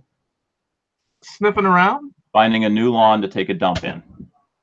Hey, don't drag my dog's good name through the dump. Okay? That's everybody poops, man. There's a book about it and everything. I'll get it for you. REM had a song like that. Everybody poop. Yeah. And I was gonna say another thing, but you totally threw me with the poop reference. Which Fun times. There was another. Oh, so we found the dog and this and that. And boy, I had a good one for you right now. But when you threw in poop, everybody poop. You totally threw me. I had a good one that we needed to talk about. We're gonna have to dismiss it. Oh, go ahead and explain the Atlanta burning thing, and I'll see if I can remember my bit. So, Jamie, do you remember what all happened to set it off? Basically, the second in actual fact, the second I turned up at Chad's house, I think it all kind of started there. The second I turned up at Chad's house from coming from the airport, as we come into Chad's house, it's like a cul-de-sac, and as we pulled in, that the house opposite Chad's house, there was police everywhere. But I don't know whether it was the state police, the FBI, what it was, right? So me coming from the UK, the police just don't carry guns; they carry a little stick. If anything, they kind of shake out. You say, "What the hell are you doing?" They carry guns. They just don't put them where you can see them. Because have you ever seen when something bad happens, they appear from everywhere. Yeah, but not on normal circumstances, right? Right? They don't usually carry guns. They don't brandish them as much as our guys. So, but obviously they just got them sidearms, right? And Chad's just randomly walking towards them, right? Spotlight on Chad. What you doing? And Chad's basically confronting them, and I'm sort of like, Chad, what you doing? They've got a gun. Don't get me shot. I just got here. Do you know what I mean? It's sort of like some sort of like backing up towards the door. Do you know what I mean? It's sort of like they've got guns, but Chad's basically talking sort of like, well, I want to know what's going on. It's sort of like, this is my neighborhood. Yeah. So he found out. I think he found out what was going on. I don't know. I didn't really ask questions. Ask no questions, get told no lies. You know what I mean? But not only that, JP. Atlanta Bridge was on. Yeah. So there's more. But it's not. It wasn't just any bridge. It was the main bridge going into Atlanta. I-45, I believe, the bridge that goes over one of the other highways. There was I believe the circumstances was there was a truck that crashed and caught fire, and in the heat damaged a bunch of the pilings on the bridge, and the bridge actually fell. So, yeah. And I don't remember if there was any life loss. But I think it got so hot to the point where the bridge ended up basically turning into its own fuel. Yeah, it melted girders, and it's amazing how it was destroyed completely, and a bunch of the road. They did replace that pretty quickly once we got Jamie out of town, but it still messed up Atlanta for, I think it was 4 months. The ongoing joke was that because of Jamie's arrival, to America, things started going like natural disasters, actual disasters, even freaking I broke Chad's lathe. Chad's lathe. You Destroyed his workshop because there was dust everywhere. yeah, dude. Well, Jamie, not to mention my toilet. Once you guys left, I don't know what. You do know that toilets are. I mean, there's, but you totally like the toilet was like really like off and stuff. I'm working on the toilet right now, but when you guys left, the toilet was even. How do you guys go to? I mean, do you go? This is not how you go to the bath. You go gently, dude. Our toilet swirls in the opposite direction. Wait till I go to England. I'm gonna knock on your door and I need to use your toilet right away. Yeah, Chad's wife actually drove through the smoke. Yeah, we did a lot of filming of some of the devastation, and it's funny because Jamie and I went for a little bit of a walkabout there after the show, and I don't know, we never really got to compile it because there's just, I don't know, there was 400 gig of video. I've got all the footage, but I couldn't put it all together because my laptop just couldn't handle the videos. But now I've got a better laptop. So we were walking around, and a lot of it was, and this is just for the reference for some of the people from that original group, was the comment was always, I would turn the camera to Jamie and we would always blame Berkey. And for those that understand that, there's another reference to another maker that's had a great influence on this community. Andy, I've got a tattoo of him on my leg. Yeah. Seymour make better. So I want to mention what I had forgotten earlier. The art for, with the Mad Maker show, we do art and we post it on Facebook and just share it around. Everybody shares it around. It's been propagated just all across the whole darn internets. Look, he's wearing the hat. That's Seymour. Yep. I just wanted to make a quick shout out to know that I have my Seymour is with me at all times because he's right here by my side. He's tattooed on my leg. So the promo art that I did for Mark, because of the inside, there's so many different little inside sort of like jokes and fun, just little bits that we have. That one of them is that the secret spy, super spy agent thing. So I did the thing, but I found this picture and it's Mark sort of draped on a couch after one of his long drives, and he's sitting there. And I did the art up, and it's funny because you would be one day I'm going to do this. I'm going to actually talk about the art and what the people said, because you would be amazed how people are picky on different. Some are not. Some are like, dude, do whatever. You could throw me in a monkey cage and put 2 carrots in my ears. Go for it. And other people are like, whoa, whoa, whoa, whoa, that pose, this and that. So, there's, and I get that. So Mark was not happy with that picture. Yeah, but now let's be fair. I don't like the picture you used for me in that either. I'm gonna paint a picture. So, JP, actually, as it turns out, I was in the Keys when that picture was taken, and we had just come back from an all-day fishing trip. So I won't go into details, but there was only one thing I had a problem with in that video, and it is for an interesting reason, because when you make videos and when you make, as many people find out now, 20 years later, you made one tweet that was ill-advised or poorly thought out, and it comes back to haunt you. There was one thing about that picture that I didn't want out there, and I said, I don't love it. I don't care how silly I look. I just don't want that. And graciously, Eloy, I think he understands, and he took care of it, because the one thing that I think as makers everybody does have to remember, and you don't even have to be a maker, whether you're tweeting, whether you're putting up family photos, whether it's Facebook, the internet is forever. There's no deleting it and having it go away. Once it's out there, I mean, it's hilarious. The news shows are like, well, here's the tweets that they deleted, because they're out there. Everybody has a copy of everything. So that was all. I wasn't that picky, right? I didn't ask you to make a lot of changes. Just one minor. I wish I could. You're still. Although you're, I can just mute it and then mute it when you're here. All right. What's that? Oh, so you want me to say what the thing was that you want to change? If you want to, there's a moment going. I'll let you say. I'll say it out loud because it's not a big deal. I wasn't gonna say the thing. I was gonna say something else, but you're assuming. See, that's the thing. Because your neurotransmitter receptors are sparkling. My favorite tool. Yeah, they're going boom, boom, boom, boom, boom, and you assume, and Javi does this a lot. You assume that you know what's coming next, and that, my friend, you may be right 50% of the time, but it's only a 50-50 bet. So you don't know what I was about to say. Okay, say it. And you were going to out yourself. No. You were going to out yourself in order for me not to have that beautiful moment. And yet I was not going to do that. Is that accurate or not? Scratched. You also don't know what I was going to say. Yeah, because you said, "Oh, you want me to say it? I'll just say it." You know, see, that's You don't know what that was. Yeah, but you gave me you gave me all the bits of the puzzle leading up to it, whereas I was gonna go somewhere totally different. Well, go ahead, go there. That you are such a active person that sort of counterpoint of you just draped over there is a very it's not you, but that's the beauty of that art because it's not you. And I did explain that to some point. So yes, I was shocked that you were quite conscious, like that's not. I don't like that. I'm draped over like that as if I and you. So it was one of those things. See, it wasn't what you thought.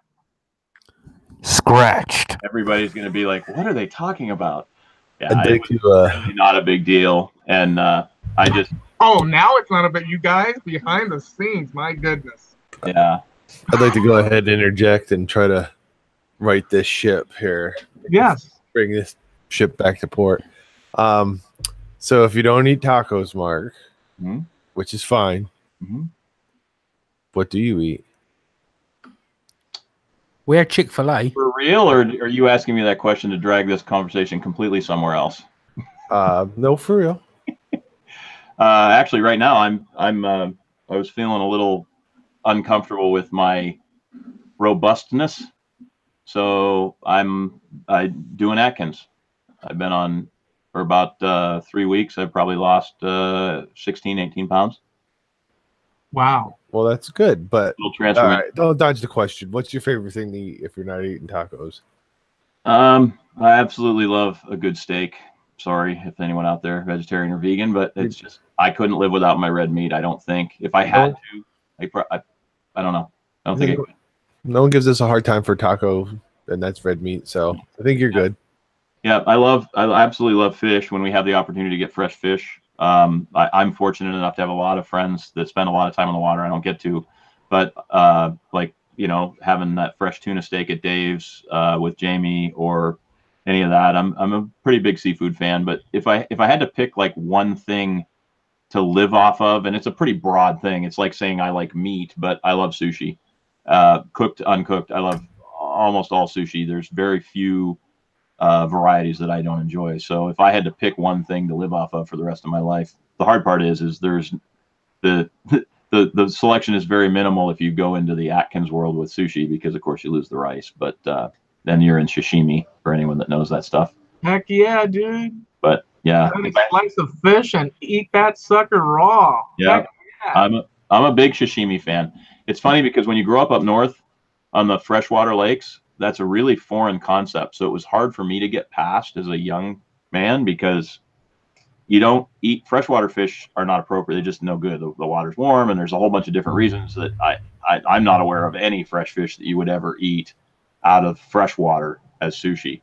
So, and I don't totally know if the difference is what the difference is, but you just don't do it, And I absolutely love sushi. Okay, so I'm going to ask you this question. Okay. What is Mark's life philosophy? If you can sort of give us your point of view of life, existence, the downfalls, and how a human navigates these waters. Just whatever thoughts pop to mind. What is your life philosophy?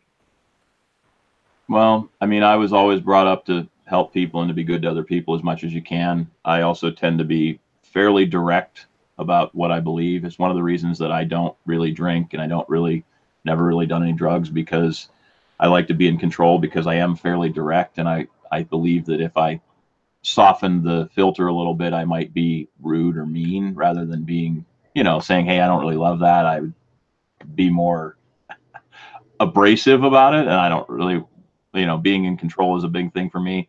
But a long time ago, I started watching a fellow so I don't want to take credit for the quote or anything, but I took this to heart. And he's since passed away. I don't know who's heard of him, but Zig Ziglar he used to teach sales and motivational stuff. He was a Christian motivational speaker, and I never really, I didn't listen to him from a spiritual standpoint, but really from in a way, spiritual, like self-help type thing, as far as his attitude and his ideas. And one of the things that he said that really took to heart for me was that you'll get everything in life that you want if you help enough other people get in life what they want. And I've always tried to do that. If I can help someone else or give them something or do something for them, and I'm going to tease a little bit here, from helping them organize a workshop to, if someone wanted to go to Maker Faire and we were going to split a room and they couldn't go because they couldn't split it, if I could afford to just give them the opportunity. And, just like taking Jamie and doing that run, it was something that I felt like it was something that I thought that would be good for him. And I really try to live by that. And I think the world would be a better place if we could all just say that, help everyone else get what they want and you will get what you want. And obviously that's not always true, because there's lots of very selfish people in the world. But I really don't surround myself with those people. And I think you very much are also the product of the people you surround yourself with. And I really try to surround myself with the best people, and the maker community definitely falls into that. Met some amazing people, as I mentioned, people that have no reason to know my name, that know my name, and I don't expect them to, and I wouldn't be surprised if I ran into Jimmy in 6 months and he didn't recognize me or didn't catch it. But the fact that he did that one time, months after the first time I met him, he gets a lot of credit for that. And that's just a little thing. There's many, many more. Bill Lute's taken me into his house along with Jackman and the Red Human and some other. We staying there for the Bay Area thing, and him having the party, and Joel Crawford having a cookout at his place and inviting people he doesn't. These are people that we know at an arm's length. We know through this screen and through these cameras, and we don't know them personally. It's pretty profound, that relationship. I have the interesting experience doing what I do, of having someone that I've been working with for probably 16 years now, that until 3 years ago, and became very close with, went through some very difficult personal times with. I did some real struggles, and yet, like, one of my best friends could tell him anything, and him me, and I never met him in person until 3 years ago. And that was that meeting came about because his wife got a terminal illness and almost passed away. And it scared me. I told my wife, I said, I pray to God that the first time that I meet Aaron isn't at his wife's funeral, because that kind of struck at home that I always say, break bread and press palms.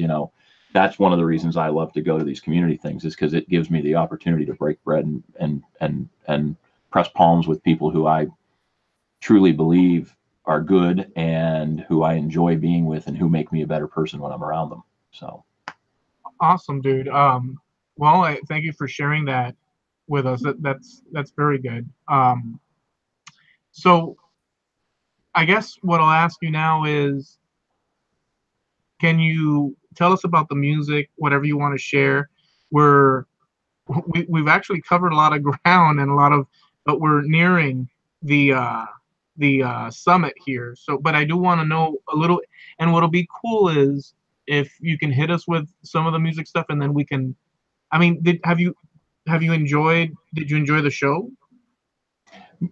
This part, your show? Yeah, this show that you're on right now. Of course, I had a great time. I love spending time with you guys and chatting with you, and this is an interesting forum for doing that. And I hope that I'm a good interview and I'm not sappy or silly or whatever. I don't have as much to offer as many do here from a maker standpoint, just because I don't have a lot to show these days, but I certainly did enjoy it. And I've been incredibly lucky to this point in my life to have.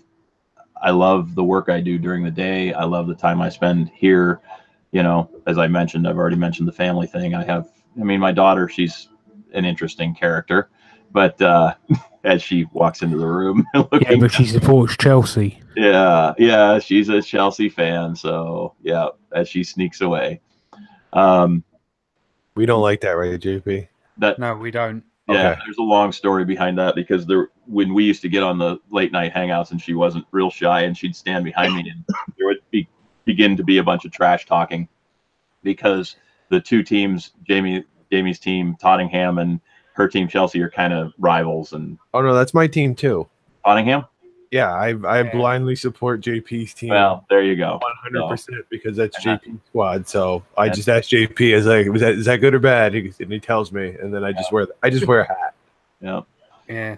But Mark actually had to wear one of the t-shirts. The Tottenham, because we bought. We had a bet, and they were trash talking, and he actually got us a Tottenham jersey, and I still have it's still here. We still have it, as much as it hangs. It hangs on the wall of shame, but we still have it. So you enjoyed the show. Will you then come back and see us? Well, sure, anytime, absolutely. Awesome. All right. So hit us a little bit about the music bit, but we'll save the because we want to explore this. I mean, we're not saying that it has to be tomorrow, but you just said that you'd come back, so I'd like to touch on that part in depth. But give us a little bit. What exactly did you do as far as me? And you do just tell us. We don't know. So the long and the short of it is, I had no idea that I was even interested in music from a production standpoint, really. And when I was in college, I was managing a health club, and there was a fella who came in on a regular basis who always had, and keep in mind this is in the mid 80s, and he always had this big ridiculous do that was, and I say ridiculous, but whatever, that was 3/4 of the way down his back, and it was always teased up, and he'd come in and he'd work out, always absolutely fit. And I would walk through with him if he was by himself and do some of the sets with him. That was part of my gig, is obviously selling memberships and managing the place. So I would work out about every day with him. And finally one day, back to that, I'm kind of blunt and while I'm trying to be filtered and nice, I just asked him one day, I'm like, dude, what's with the hair? Because, what's with the hair? And he said, and he was shocked. He's like, I'm in a band. Like, you are? I said, yeah. And he told me a little bit about it.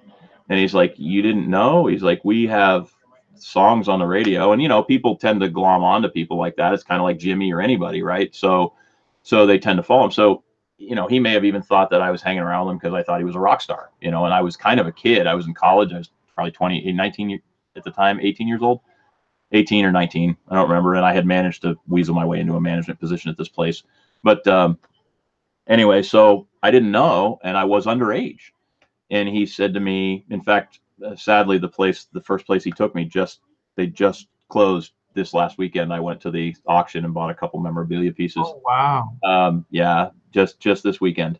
But he said to me, we play at this club that's not far from here. And if you want to, he said, if you can show up there about an hour before doors, I'll just leave your name at the door and tell them you're my cousin and that you're in town and you're meeting me there.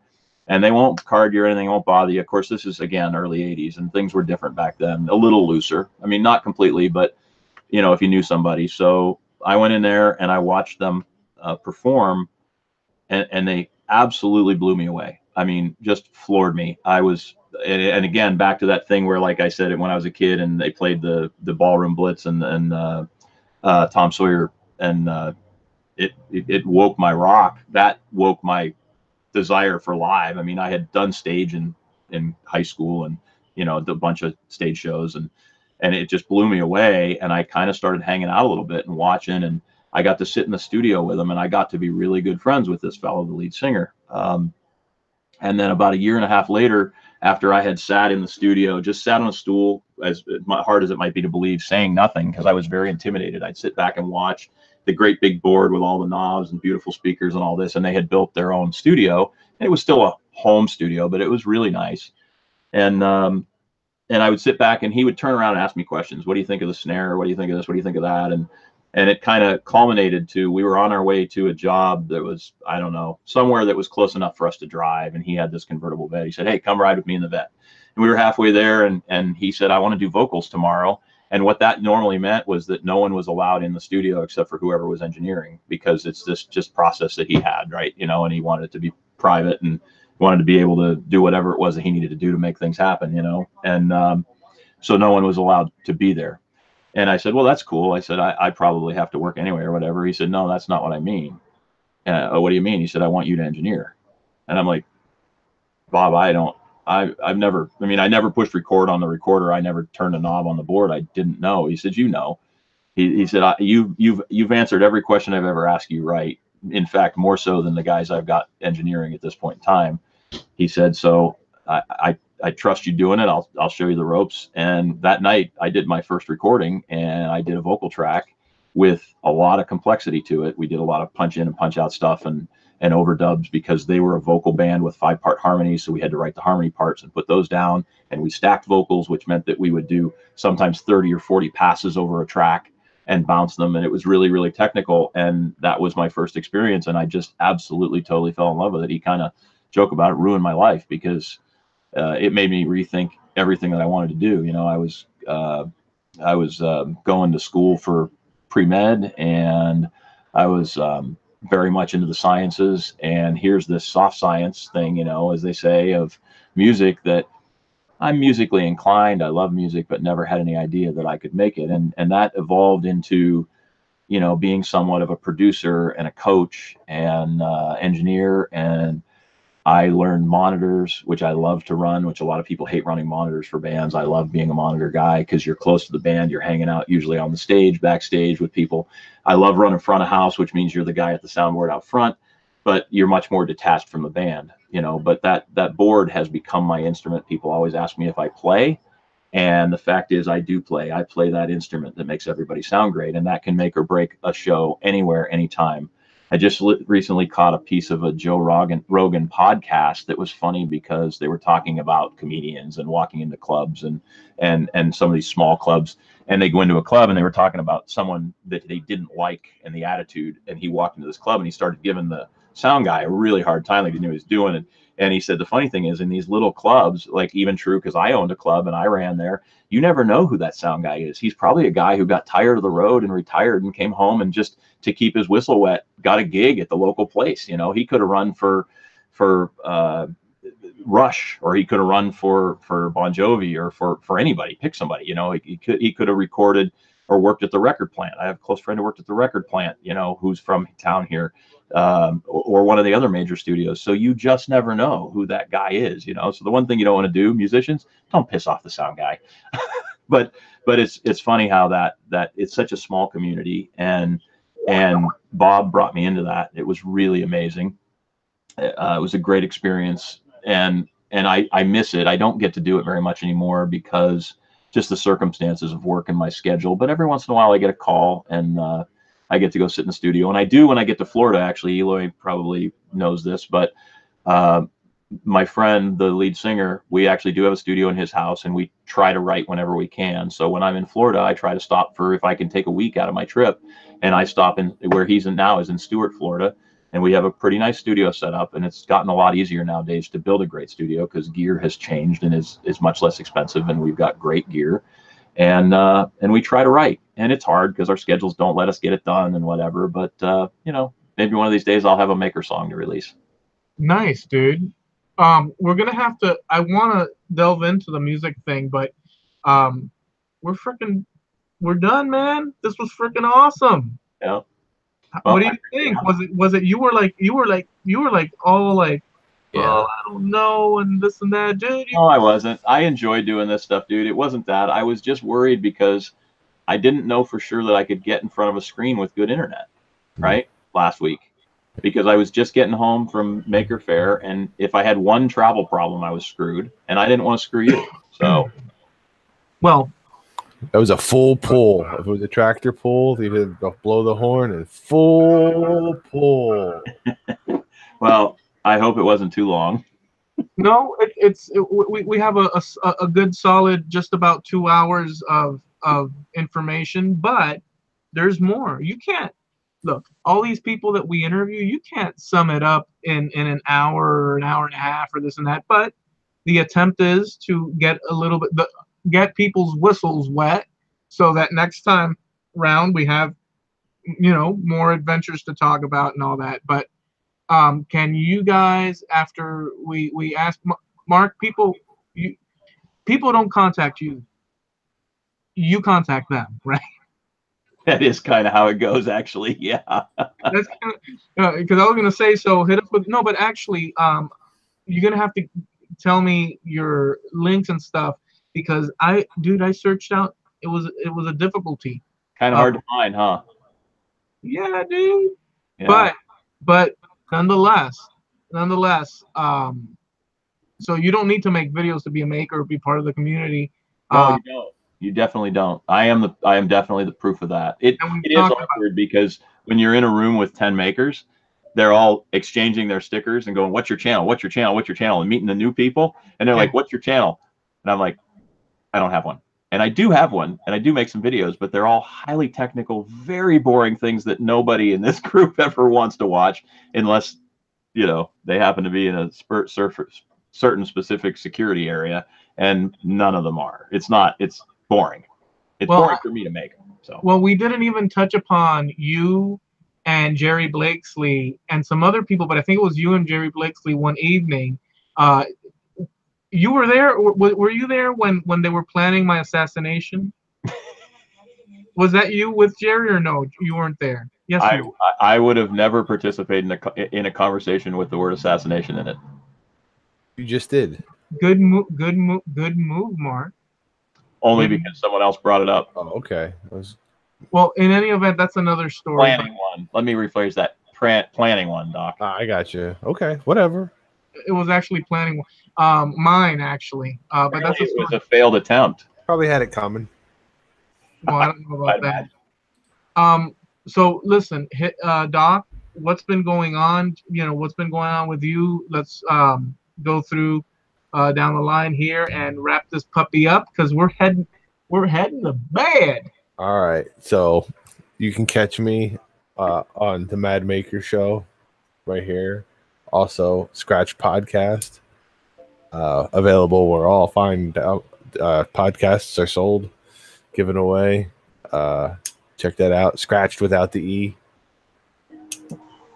Yeah, the other guy that I do that with is the Jerk. What's Battles? Yeah, and then Eloy's on it too. And then we'll just leave the one so the other two can think that the other guy's the Jerk.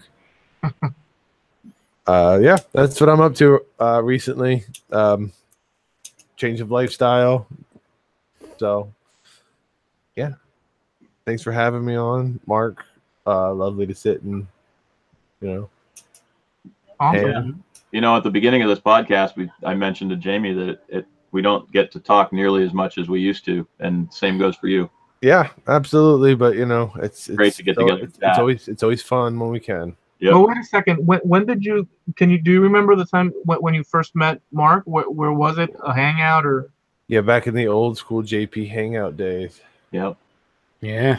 When JP would throw out the link, catch up with Mark then, and I always I go right to the Pennsylvania people anytime there's. I've been telling Greg. You guys remember Greg, Snow Crusher, right? Yeah, Snow Crusher. Yeah, I always leave him whenever he comments on one of my videos. Is hey, dude, go over to the Makers Media Network and so so he can. Greg's it'd be good to see him again. We used to hang out a lot too back then. Yep. Yeah. So I know Doc as the guy who he was always almost totally out of camera in a hangout sweeping. He had to have the cleanest shop on the planet because every time we were in a hangout, the camera was on the shop and you could see the shop and you could see like right over here was Doc and he was just kind of going like this and you could see the broom. I still remember one day when Doc, and I always presumed he was in a basement and it was all underground, and all of a sudden Doc's wall moved. And it turned out to be his garage door. Yep. But it was covered in flags and tools and all sorts, but he got everything strapped down. Yep. And I was like, holy crap, what is that? And his whole wall just went. And all of a sudden, there it was out in the open. And then he went and had babies and disappeared. I had kids then. It's just That's all right, man. a new job, and you know, I haven't been out in the shop much. Now I have this swanky dock lair right here, which I hang out in.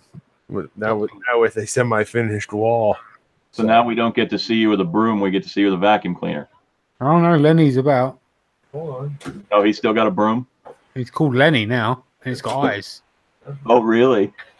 I guess I didn't know about this. He's gained consciousness since we that's last funny. spoke. Yeah. I had no idea. Isn't that funny that I'd bring the broom up and you have a broom with eyes and a name? Oh yeah, and a family. Yeah. There's all kinds of stuff to go with that, but what like Eloy says, that's for another story. Yeah. You can go to legionofbroom.com. Yeah, legionofbroom.com. Okay. And Eloy, I will mention that I may actually start a kind of Instagram thing if I can get back into the shop, and or maybe some pictures of makers and stuff. I do have a ton of great photos from Maker Faire of just makers and getting together and, you know, seeing people greeting each other or whatever, and, you know, the whole interaction thing. So I'm going to get through those in the before the weekend, and maybe we'll post those somewhere for people, and you can put a link to them in this video. I think that would be a great idea, dude. And, you know, yes, you're busy and you have it. So I think it would be a great idea.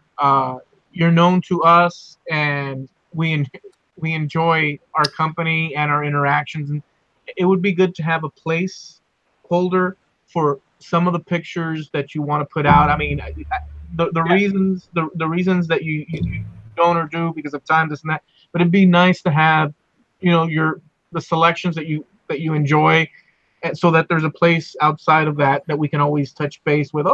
Oh, Mark just put something out. Okay, let's go over there and leave them a comment. It's a nice thing to do. I know you know all that, but I know. Let's go to JP because we got to wrap this puppy up. Yeah, just a couple of quick things. Firstly, Mark, can you just say filthy for old time's sake? Filthy. Secondly, this one's for Eloy.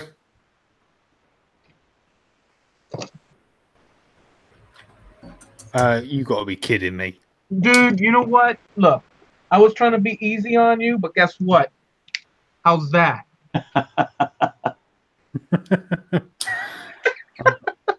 There's that. Right, this one's for, unfortunately, I'm going to discriminate and say this one's for people in the UK only. I'm doing a scroll saw demo at Kempton Park Racecourse in Middlesex on the 12th and the 14th of October this year. So yeah, that's part of the D&M Tool Show 2018, woodworking live for record power. If anyone can make it, I'll be there with John Clothier, Ben Crow, and David Lowe. So that should be an interesting event. So it's the largest branded tool show in the UK, apparently, according to a post I saw today. Apart from that, my social medias are JP Woodwork on YouTube. My Twitter and Instagram is JP_Woodwork. I don't really use Twitter, so don't bother with that. And I'm 1/4 for the Makers International podcast. So that's about it. All right. All the links to everyone are below, except for Mark. He finds you. You don't find him. Trust me on that. So, guys, thank you for hanging out. Eloy can get a hold of me for you. Oh, you're going to put me? Yeah, any one of us here can get a hold of Mark for you. Any one of us, okay? Mark's like Liam Neeson from Taken. He will find you, and he will kill you. So enjoy the rest of your week, guys. This has been a very fun episode. Mark, it was a pleasure, dude, and an honor, really. All the cool things that you shared with us were very insightful. And the funny thing is that we didn't scratch the surface, but I appreciate you being on here. Thank you for doing it. Doc, AP, you guys are freaking awesome. Salt of the earth with tequila mixed in there as well, and a lime. And enjoy the rest of your week. Say goodbye, everybody. Bye, everybody. Bye, everybody.